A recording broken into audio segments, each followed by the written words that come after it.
ఇప్పుడు కరుణాలయం మందిరం నిర్మాణం ఎట్లా చేయాలి, మందిరము దేనికోసం? మాకు సత్సంగమే హాయిగా మా ఇంట్లో జరుగుతూ ఉంది. మందిరం మాకు అవసరం లేదు. ఆ మందిరం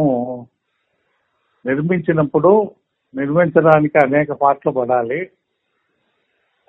ఎందుకు వచ్చిన ఈ సమస్యల్లో కింద ఇరుక్కుపోవడం, హాయిగా సత్సంగం మా ఇంట్లో నలుగురు వస్తున్నారు, నాతో పాటు కూర్చొని హాయిగా ఆ భగవంతుణ్ణి తలుచుకుంటున్నాము, మహాత్ముల చరిత్రలు పారాయణ చేసుకుంటున్నాము, భజన చేసుకుంటున్నాము. కొత్తగా వేరే మందిరం కట్టుకోవాల్సిన ఆవశ్యకత, దానికోసం ఆ నిర్మాణం కోసం ఎన్నో ఆ డబ్బు వసూలు చేయడం, ఆ డబ్బుకు సమాధానాలు చెప్పటం, ఇవన్నీ లేనిపోని వ్యవహారం అని చెప్పని మందిరం మాస్టర్ గారు ఈ విషయం మీద సాయిలామృతంలో తర్వాత తన భావాలు ఆల్రెడీ రచనల్లోనే చెప్పున్నారు. అయితే ప్రత్యక్షంగా చూసిన వాళ్ళం కనుక ఆయన సన్నిధిలో ఉండి మందిర నిర్మాణం జరుపుకున్నాం కనుక అది ఎలా చేశారు అంటే, ఒకవేళ నలుగురికి కోరిక కలిగి మనలో మార్పు తెచ్చుకోవడానికి, చక్కటి మార్పు తెచ్చుకొని జీవించడం కోసంగా మందిరం కావాలన్నప్పుడు దానికోసంగా చక్కటి శ్రమ చేయాలి. అది అందరికీ మనది అనిపించుకునేటువంటి భావం ఉండాలంటే ఆ మందిరంలో కాంట్రిబ్యూషన్ అంటే ఆ నిర్మాణం చేయడానికి అవసరమైనటువంటి డబ్బు 10 పైసలు ఇవ్వగలిగిన వాడు కూడా, పేదవాడు అయినప్పటికీ కూడా 10 పైసలు నేను ఆ మందిరానికి ఇచ్చాను, నా సొమ్ము నా కష్టార్జితం అందులో ఉంది అన్నటువంటి ఆ భావము ఆ ప్రతివాడికి ఇట్లా వచ్చారు విరాళం కోసం వస్తే, నేను 10 పైసలు ఇచ్చినా తీసుకున్నారు వాళ్ళు, తీసుకొని ఆ మందిర నిర్మాణానికి నా సొమ్ము వాడారు, అందులో పాలు పంచుకున్నాను నేను అన్నటువంటి భావము ప్రతి భక్తుడికి అది ఉండాలి. అంచేత మీరు విరాళాల కోసం వెళ్ళినప్పుడు అందరినీ టచ్ చేయండి. ఒక ఊరికి విరాళం కోసం వెళ్తాం, ఇట్లా విద్యానగర్లో మందిర నిర్మాణం జరుగుతూ ఉంది, అది దాంట్లో మీ పాలు పంచుకోవటం అనేది మా భావం అని చెప్పినప్పుడు మీరు జోలు బట్టి 10 పైసలు ఇచ్చినా, పావలా ఇచ్చినా, రూపాయి ఇచ్చినా, 10 రూపాయలు ఇచ్చినా, 100 రూపాయలు ఇచ్చినా రసీదు ఇచ్చే పరిస్థితి కూడా ప్రతి పైసాకు మనం సమాధానం చెప్పాలి. బావాకు ఒక పక్క చెప్పాలి, రెండో పక్క ఎవరు ఏమడిగినా మన దగ్గర లెక్కలు ఉండాలి అని చెప్పని మాస్టర్ గారు ఆ నిర్మాణ దశలో ఆ విరాళాలు వచ్చిన వాటినంతా కూడాను ఒక చార్టెడ్ అకౌంటెంట్ వాళ్ళ దగ్గర అవి చెక్ చేయించి వాటికి సరైన లెక్కలు చార్టెడ్ అకౌంట్ చేత ఇన్కమ్ ట్యాక్స్ డిపార్ట్మెంట్కి సబ్మిట్ చేయడం కూడా అది జరిగింది. కాబట్టి భావము ప్రధానము, నిజాయితీ అన్నది మరో నియమము. అంటే మనిషికి అందరినీ కలుపుకునేటువంటి ఒక తత్వం అనేది ప్రధానంగా మాస్టర్ గారి భావన. రెండోది నిజాయితీగా మనం ప్రతి వాళ్ళకి లెక్క చెప్పటం, ఎవరు అడిగినా కూడా ఇదిగో ఈ కాగితం, ఇదిగో ఇంత వసూలు అయింది, పలాదానికి ఇంత ఖర్చు అయింది అన్నటువంటిది చార్టర్డ్ అకౌంటెంట్స్ చేతికి లెక్కలన్నీ ఇచ్చి వాటిని చక్కగా రాయించి గవర్నమెంట్ వారికి, ఇన్కమ్ ట్యాక్స్ డిపార్ట్మెంట్ వారికి కూడాను తెలియజేయడం అన్నది జరిగింది. అది డబ్బు గురించినటువంటిది. నిర్మాణంలో పాల్గొనడం అన్నది, సేవ చేయటం అన్నది అంటే ఈ దైవభక్తిగా రావాలంటే సేవ అన్నది ప్రధానం. ఇప్పుడు మందిర నిర్మాణం జరుగుతుంది, ఎవరు ఏ సేవ చేయగలరు? శారీరకమైనటువంటి సేవ అక్కడ మందిర నిర్మాణంలో అవసరమైన చోట ఆ కన్స్ట్రక్షన్కి వాటరింగ్ దగ్గర నుంచి అక్కడ మొక్కలు నాటడానికి ఆ గుంటల్లో ఇసుక ఎరువు వేయడం దగ్గర నుంచి ఆ సేవ చేసుకోమని ఇతర ఊర్ల నుంచి కూడా కొంతమంది వస్తాం, మేము సేవ చేస్తాము అంటే తప్పకుండా రమ్మని చెప్పి వాళ్ళ దగ్గర మాస్టర్ గారి సేవ చేయించటం. తర్వాత అక్కడ లోకల్గా ఉన్న విద్యార్థులు అంటే మనలో ఉన్నటువంటి అహంకారం, ఈ శరీరం నేను, నా స్థితి ఇది, నేను ఇది స్టూడెంట్ని, నేను చదువుకునేవాడినే కానీ ఇక్కడ ఇసుక మోయడానికి కాదు అంటే ఎట్లా తన సమయాన్ని, ఖాళీ సమయాల్లో తన సమయాన్ని ఎట్లా పద్ధతిగా వినియోగించటమో అన్నది మాస్టర్ గారు నేర్పారు. సో చాలా మంది స్టూడెంట్స్ ఆ మందిర నిర్మాణంలో నిజానికి పైగా స్లాబ్ వేసే రోజు మాత్రం అది ప్రత్యేకమైన దినం అని చెప్పచ్చు.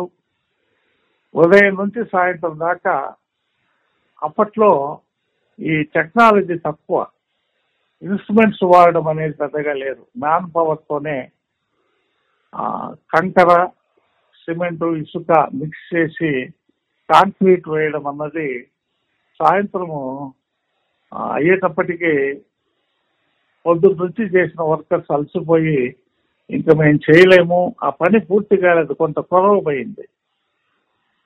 చుట్టూ వాతావరణం చూస్తేనేమో మేఘాలు, నల్లటి మేఘాలతో ఎప్పుడు వర్షం వస్తుందా అని చెప్పిన ఒక పక్క అనుకుంటున్నాం. ఈ లోపల ఈ వర్కర్స్ ఆగిపోతే ఒకరిద్దరు బేల్దారులని రిక్వెస్ట్ చేసి మీకు కంకర కలిపి మీకు సప్లై చేస్తాం పైకి, ఆ కొరవ పూర్తి చేసి స్లాబ్ భిన్నం కాకూడదు, ఆ బ్రేక్ ఉండకూడదు కాబట్టి అది పూర్తి చేస్తామని రాత్రి పొద్దుపోయేదాకా ఎక్కడి నుంచో అనుకోకుండా ఓల్డ్ స్టూడెంట్స్ ఆ సాయం సమయానికి చేరుకొని ఆ స్లాబ్ పూర్తి చేయడం అన్నది కూడా అది భగవత్ లీల. తర్వాత అంత మేఘాలు కమ్మి చుట్టూ ఆ మందిరం చుట్టూ 1 కిలోమీటరు ప్రాంతం తప్ప మిగతా భాగం అంతా, ఆ ఏరియా అంతా కూడా పెద్ద వర్షం కురిచింది. ఆ మందిరం స్లాబ్కి ఎటువంటి దోకా జరగలేదు. ఇవన్నీ కూడా ఆ ప్రదేశం బాబా చూపినటువంటి మహాత్యాలు, లీలలు అని చెప్పని అందరూ శ్లాఘించారు, కొనియాడారు. ఇంకా విరాళాలు ఒక పక్క, సేవ ఇంకో పక్క జరుగుతూ ఉండగా ఆ స్థల శుద్ధి అంటే మందిరం ఏర్పడక ముందే ఫలానా ప్లేస్ లో స్థల సేకరణ అన్నది కూడా చాలా ప్రధానమైనటువంటిది. రంగన్నబాబు గారు విద్యానగర్ వచ్చినప్పుడు ఆ స్థలంలో కాలు పెట్టినప్పుడు, అయ్యా రాముల వారు చెప్తున్నారు ఇక్కడ గొప్ప ఆశ్రమము, గుడి, మంచి గుడి ఏర్పడతాయి, బాబా గుడి ఏర్పడుతుంది, ఎంతో గొప్పగా జరుగుతుంది, ఎంతో మంది పెద్దవాళ్ళంతా ఇక్కడికి వస్తారు, మహాత్ములు వస్తారు, యజ్ఞ యాగాదులు జరుగుతాయి ఇక్కడ అని ఆయన భవిష్యత్తును గురించి కొన్ని మాటలు చెప్పారు. చివరికి భక్తులందరూ కూడా కలిసి ఫ్రీగా ఇస్తామన్న స్థలాలు కాకుండా ఇప్పుడు ఎక్కడైతే రంగన్నబాబు గారు ఆ స్థలంలో అడుగుపెట్టి ఆయన చెప్పారో ఆ స్థలాన్ని తీసుకోవడం అన్నది జరిగింది. అక్కడే మందిర నిర్మాణం జరిగింది. మందిర నిర్మాణానికి ముందు అక్కడ స్థలశుద్ధిగా మాస్టర్ గారు అక్కడికి అనేక సార్లు మేమంతా కూడా స్టూడెంట్స్, ఆయన మాస్టర్ గారి సాయినాథుడు భక్తులు, అంటే నా భక్తులు అన్నటువంటి మాట కంటే బాబా భక్తులుగా ఉండండి మీరు, నేను మీతో సహచరుని అంటేను అన్న భావంతో మాస్టర్ గారు వ్యవహరించేవారు. అక్కడికి వెళ్ళి అక్కడ మాస్టర్ గారి ఇంట్లో సత్సంగాలు ఇక్కడ జరుగుతూ ఉన్నా కూడా కొంతమందిని ప్రత్యేకంగా అక్కడికి వెళ్ళి పారాయణ అది చేయించటం, దీపం పెట్టి నలుగురు అక్కడ కూర్చోవటం, కన్స్ట్రక్షన్ ఆరంభమైన తర్వాత నిరంతరము దీపం పెట్టి కొంతమందిని అక్కడ పారాయణ పూజలు చేసుకుంటూ ఉండమని చెప్పని కూడా మాస్టర్ గారు ఆ స్థల శుద్ధిని చేసి ఆ స్థాయి వచ్చి అక్కడ ఆయన నిలబడడానికి కూర్చోవడానికి ఆ స్థితిని మనం ఏర్పరిస్తే ఆయన అక్కడికి వస్తారు అన్నటువంటి భావన మాస్టర్ గారిది. అది ఆయన ఇంప్లిమెంట్ చేయగలిగారు. ఇది ఏ ఒక్కరు అంటే విరాళాలకు పోయినప్పుడు మందిర నిర్మాణం చేయాలనుకుంటున్నామని పెద్దవాళ్ళ దగ్గరికి, రాజకీయ నాయకుల దగ్గర కూడా అందరి ప్రోత్సాహం ఉండాలి, ఎవరు భేదం లేకుండా అని పోతే ఒక రాజకీయ నాయకుడు పెద్ద ఆయన నా పేరు పెడితే ఈ మందిరానికి ఇదిగో ఎంత ఖర్చు అవుతుందో 10 లక్షల 20 లక్షల నేను డొనేట్ చేస్తాను, అది ఫలానా వారి సాయిబాబా మందిరం అని పేరు పెడితే నేను డబ్బులు మొత్తం ఇస్తాను, మీరెందుకు అక్కడ ఇక్కడ తిరగడం అంటే అది కరెక్ట్ కాదండి. ఈ సాయినాథుడి యొక్క మందిరం అన్నది ఇది అందరి కాంట్రిబ్యూషన్తో రావాల్సింది, ఏ ఒక్కరు మాత్రమే ఇస్తే అది మందిరం కాదు అని చెప్పని మాస్టర్ గారు ఆ పద్ధతికి ఒప్పుకోక మీ పేరు అందులో బాబానే ప్రధానం కనుక సాయిబాబా మందిరమే కానీ ఫలానా వారి మందిరం, ఫలాని వారి సహాయంతో చేసిన బాబా మందిరం అన్నది కాదు, ఏ ఒక్కడి వ్యక్తి కాదు అని చెప్పని ఆ ప్రపోజల్ని మాస్టర్ గారు ఇష్టపడలేదు. ఇట్లా అన్ని ప్రదేశాలు ఇప్పుడు ఎక్కడైతే విద్యానగర్లో మందిరం ఉందో ఆ చుట్టుపక్కల ఉన్నటువంటి 10-15 విలేజెస్, ప్రతి విలేజ్కి ఒక్కోసారి మాస్టర్ గారిని కూడాను ఆ రోజుల్లో సైకిళ్ళ వెనకాల కూర్చోబెట్టుకొని, అది 1979-78 నుంచి మందిర నిర్మాణం ఆరంభమయ్యి తర్వాత 1981లో కుంభాభిషేకం చేసుకుంది కాబట్టి విద్యానగర్ మాస్టర్ గారు కూడాను అప్పుడు అక్కడ కాలేజీలో పనిచేస్తున్నారు. ఈవినింగ్ 4 గంటల తర్వాత సెలవు రోజుల్లోనూ తర్వాత సండేస్ లో కూడాను ఆయన్ని ఫలానా గ్రామానికి మీరు వస్తే బాగుంటుంది, ఆ ఊరి ఆ భూమి మీద మీ పాదం పెడితే ఆ ఊరికి మంచిది, అక్కడ ఉన్న వాళ్ళు కూడా సంతోషపడతారని మా స్టూడెంట్స్ ఉన్న ఊర్లకి వెళ్ళి వాళ్ళ పేరెంట్స్ తో కూడా కలిసి ఇట్లా విద్యానగర్లో ఈ కార్యక్రమం జరుగుతుంది, మందిర నిర్మాణం, సాయిబాబా మందిర నిర్మాణం జరుగుతుంది, దానికి సహకారాన్ని అందించండి, మీరు ఏ విధంగా సహకారం ఇచ్చినా మాకు సంతోషమే, ధన రూపేనా లేదా సేవ రూపేనా, మీకు ట్రాక్టర్ ఉంటే మాకు ఇసుక తోలు పెడితే చాలు, మీరు ఏ విధంగా సహాయం చేయగలరు అని రిక్వెస్ట్ చేసి ఎట్లా చేసినా ఇప్పుడు అక్కడ మనం టెంపరీగా ఈ వస్తువుల్ని కూడా పెట్టుకొని ఉండడం కోసంగా తాటి చెట్లని మీరు మాకు ఇవ్వగలిగితే, కొన్ని తాటి చెట్లను ఇవ్వగలిగితే అవి తీసుకొచ్చి ఇక్కడ మాకు లోనేస్తే వాటి నుంచి అక్కడ ఒక శాల వేసి ప్రారంభంలో ఈ సత్సంగాలు చేసుకోవడానికి, తర్వాత ఈ వస్తు సామాగ్రి సిమెంట్ అవి అంటే ఓపెన్ ప్లేస్, అది విద్యానగర్లో అసలు ఇల్లే లేవు, కాలేజీ మాత్రమే దూరంగా, పక్కన చెందోడు అనేది ఇంకొంచెం దూరం ఉంటుంది. మందిరం నిర్మాణం చేసే సమయంలో అది ఖాళీ ప్రదేశం, అవి పంటలు పండే భూములు కాబట్టి అక్కడేమీ ఆదరణ లేదు.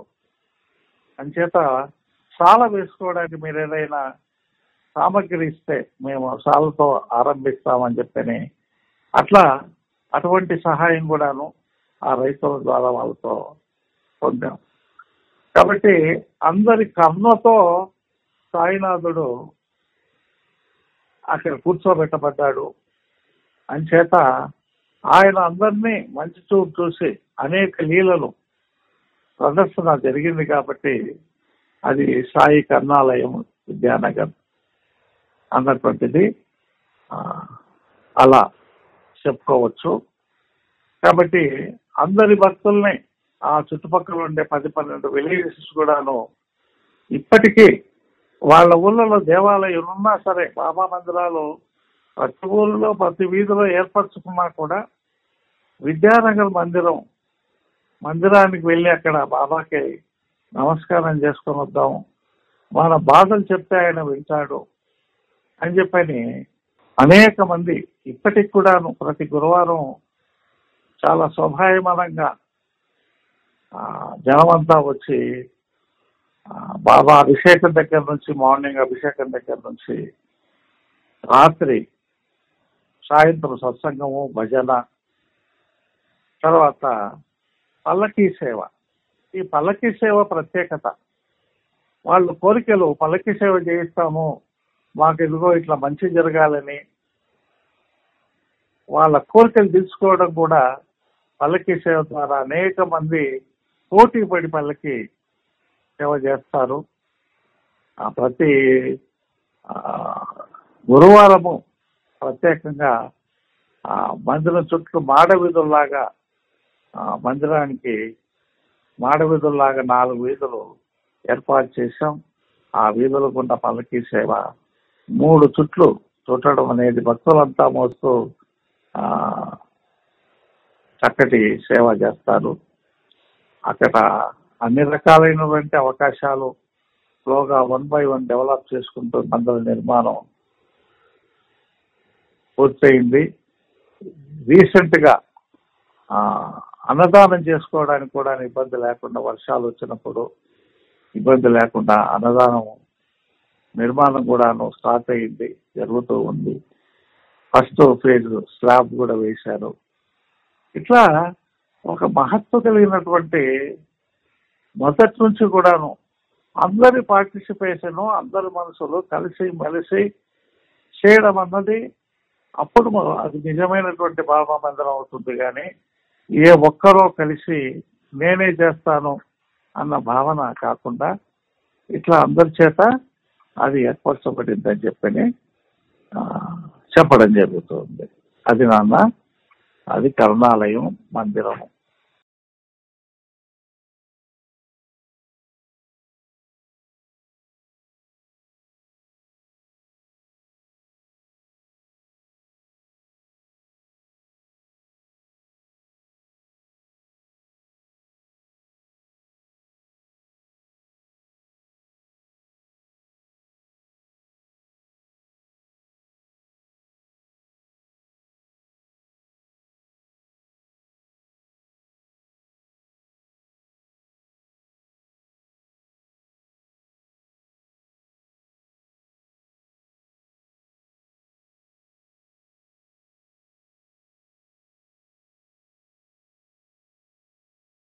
మొట్టమొదటిసారి సుమారు 1973 అనుకుంటాను, బాగా గుర్తున్నంత వరకు రంగన్న బాబు గారు విజయనగరం వచ్చినప్పుడు ఇప్పుడు మందిరం ఉన్నటువంటి ప్లేస్ లో కాలు పెట్టి ఇది గొప్ప ఆశ్రమం అవుతుంది, గొప్ప శైవ మందిరం వస్తుంది అని చెప్పింది మొట్టమొదటి మహాత్ములు రంగన్న బాబు గారు.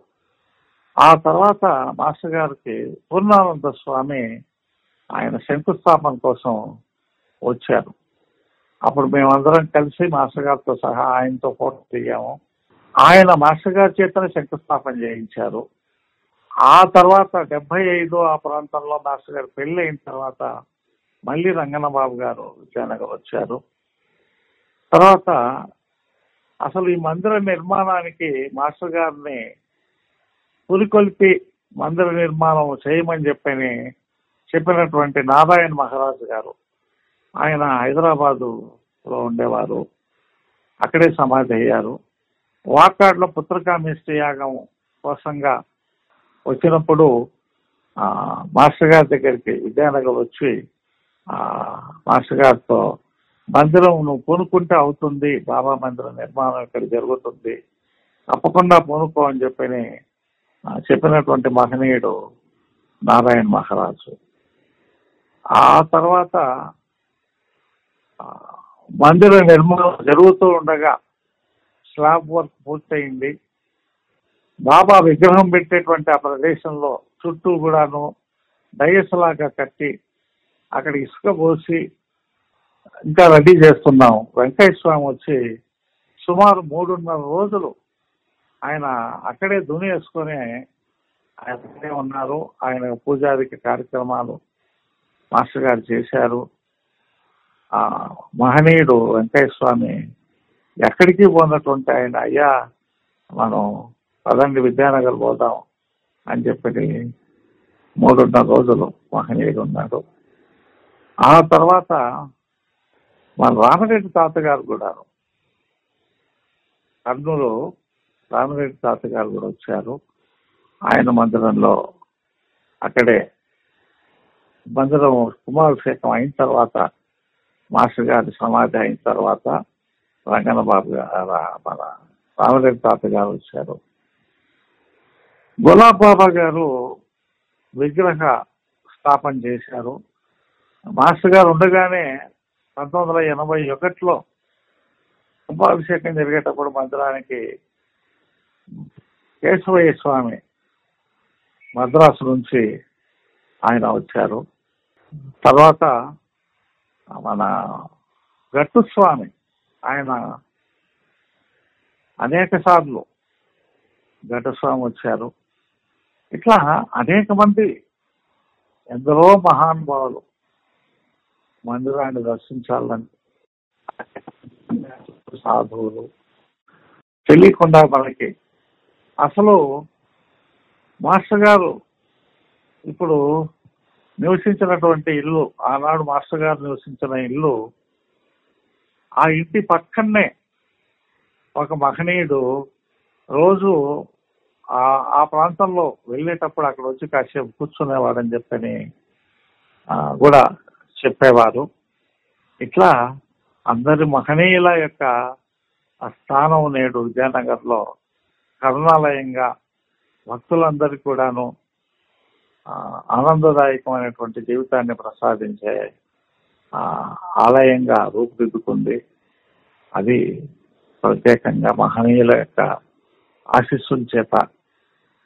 మాస్టర్ గారు కుంభాభిషేకానికి ఎందరో మహనీయుల యొక్క ఆశీస్సులను కోరి వాళ్ళకు ఉత్తరాలు రాసి మాస్టర్ గారి అనుచరులను అక్కడికి పంపించి వాళ్ళ దగ్గర ఆశీర్వాదాలు తీసుకొని కూడా జరిగింది. ఇట్లా ఇది మహనీయుల ఆశీస్సులతో, మహనీయుల యొక్క పాదస్పర్శ చేత పునీతంగా ఉన్నటువంటి సాయినాథుడి మందిరం కర్ణాలయంగా ఏమిటి విద్యానగర్లో అని చెప్పుకోవచ్చు.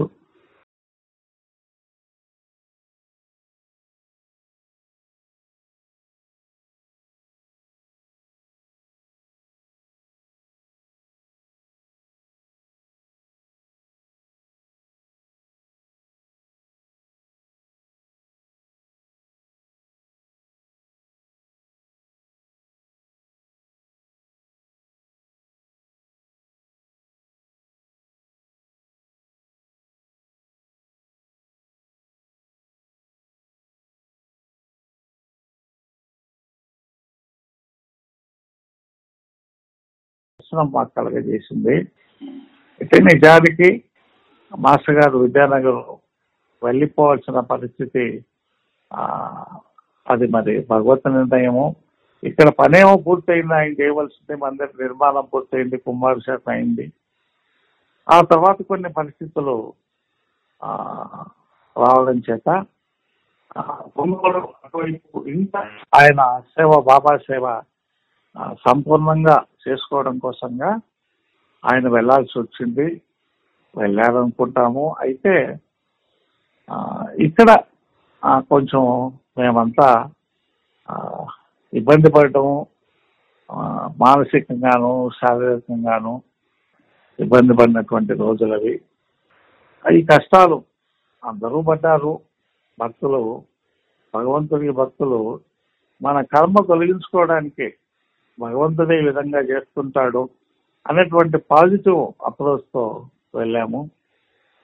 అయితే మాస్టర్ గారి ప్రేమ ప్రతి వారి పట్ల, అది భగవంతుడు యొక్క స్థితి ఎట్లా ఉంటుంది, ఆ మాస్టర్ గారి యొక్క మహాత్ముడు అన్నవాడు ఎట్లా ఉంటాడు అంటే ఆ మాస్టర్ గారినే ఆ మాస్టర్ గారిలో చూసాము ఆ భగవంతుణ్ణి, ఆ మహాత్ముని, ఆ భగవంతుడి యొక్క తత్వం అందరినీ కరుణించడం, అందరినీ దగ్గర తీసుకోవటం అన్న గుణమే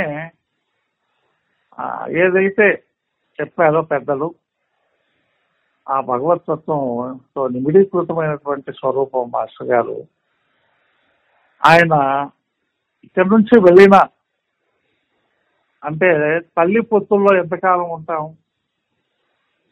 అని చేత ఒక బిడ్డ తల్లికి దూరమైన తప్పదు లోకంలో అన్నట్లు అవగాహన చేసుకొని ఇక్కడ కార్యక్రమాల నిర్వహణ చేసుకుంటూ అలా గడిచింది. కాలం అంటే 81, 82 తర్వాత మాస్టర్ గారు లేరు. ఆ తర్వాత 85 వరకు ఒక 3 ఏళ్ళు చాలా ఇబ్బంది పడ్డాం. మధ్యలో 1-2 సార్లు వచ్చిపోయారు, కానీ ఆయనతో అనుబంధంగా కలిసి ఉండడం అన్నది కుదరలేదు మాకు లోకల్ గా ఉన్న పరిస్థితుల దృష్ట్యా. అనుకోకుండా హైదరాబాద్ లో 85లో మాస్టర్ గారు DHC director of higher education కి తన సమస్యను చెప్పుకోవడం కోసంగా ఇక్కడ కాలేజీలో 1-man కమిటీ పెట్టి ఆయన్ని తొలగించారు.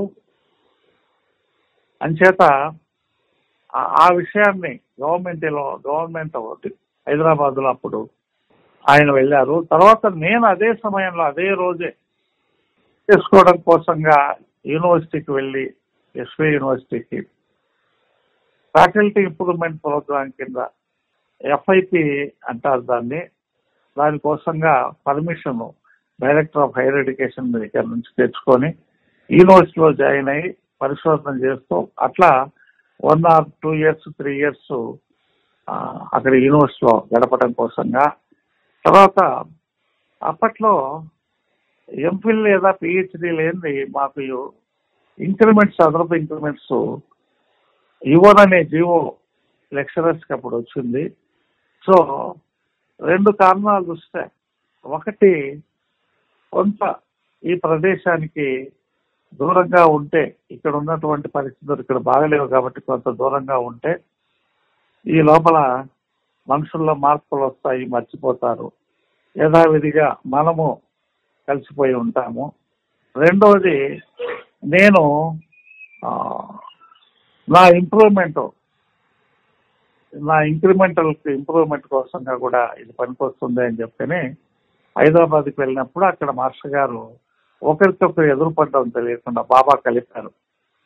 చాలా కాలం ఒక 2-3 ఏళ్ళు కలుసుకోకుండా ఉండి అప్పుడు ఒకరికొకరు ఆత్మీయంగా మాస్టర్ గారు చాలా ఎన్నో మాట్లాడాలి నీతో, చాలా కాలమైంది మనం కలుసుకొని అని చాలా ఆత్మీయంగా, నేను వెంకటకృష్ణ లాయర్ వాళ్ళ ఇంట్లో ఉంటాను, నీ పని అయిపోతే అక్కడికి వచ్చావంటే నేను కూడా ఇక్కడ పని చూసుకొని అక్కడికి పోతాను, అక్కడ కలిసి అనేక విషయాలు, చాలా విషయాలు నీతో చెప్పాలి, నీతో మాట్లాడుకోవాలి అని చెప్పని చాలా ఆత్మీయంగా ప్రీతిగా హైదరాబాద్ లో ఆ డిహెచ్సి ఆఫీస్ దగ్గర కలుసుకున్నప్పుడు మాస్టర్ గారు చెప్పారు.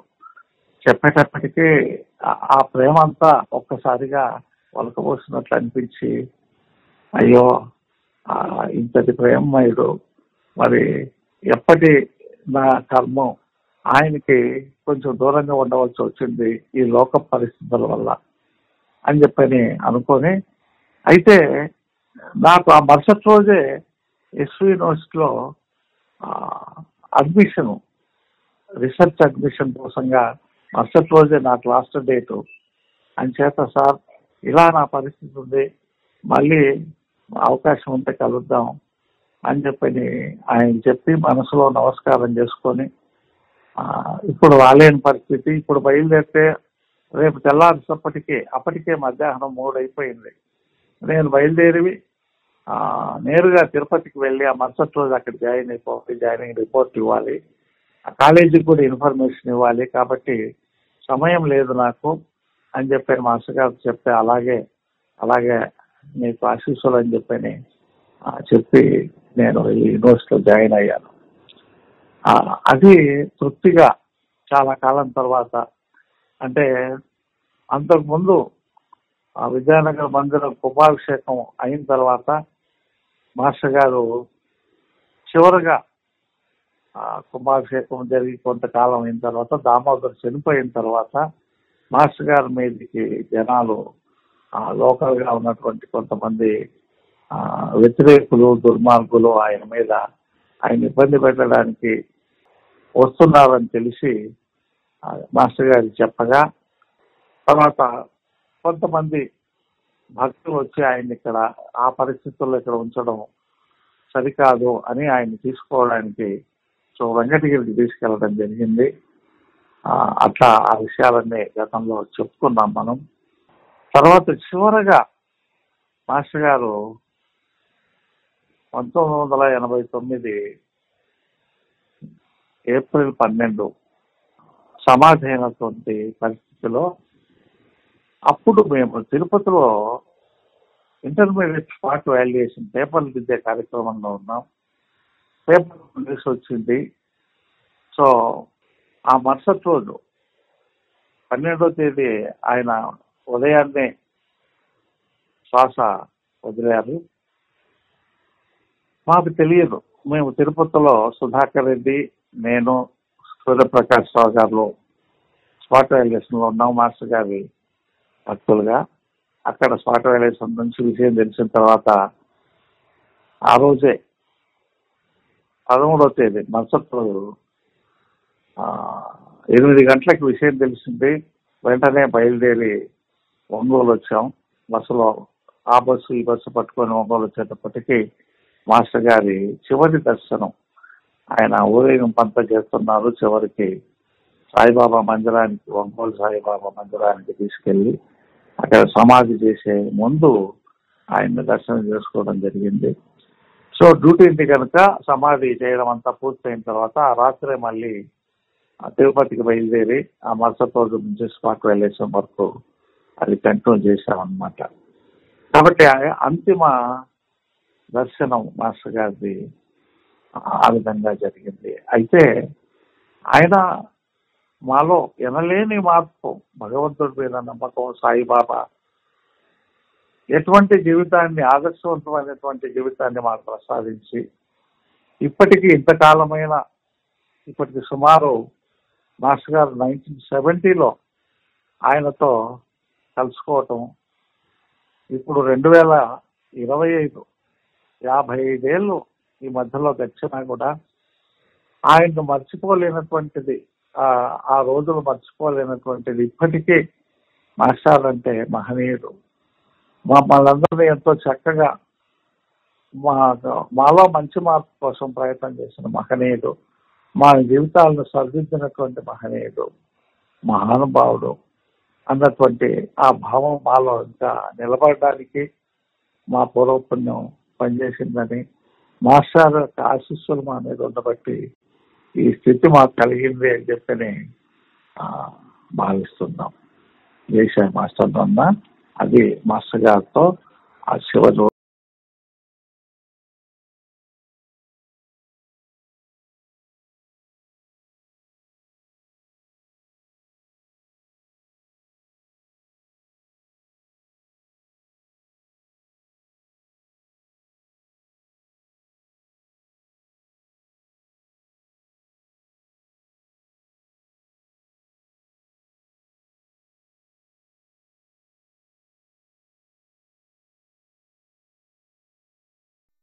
చాలామంది మా వీడియోస్ చూస్తున్నవారు సబ్స్క్రైబ్ చేయట్లేదు. సుమారు 90% మంది సబ్స్క్రైబ్ చేయట్లేదు. మీరు ఒక్కసారి ఆలోచించండి. మీరు అందరూ కనుక సబ్స్క్రైబ్ చేస్తే ఇంకా ఎంతో ఉల్లాసంగా, ఉత్సాహంగా ఇంకా మంచి వీడియోలు మీకు అందించాలని ప్రయత్నం చేస్తూ ఉంటాం. తప్పకుండా మీరు ఆదరించండి. మా ప్రతి వీడియోని లైక్ చేయండి. అలాగే మీకు తెలిసిన వారందరికీ షేర్ చేయండి. మర్చిపోకుండా మా ఛానల్ని సబ్స్క్రైబ్ చేసి ఆదరించండి. మీ ఆశీర్వాదములు అందించండి. ధన్యవాదాలు.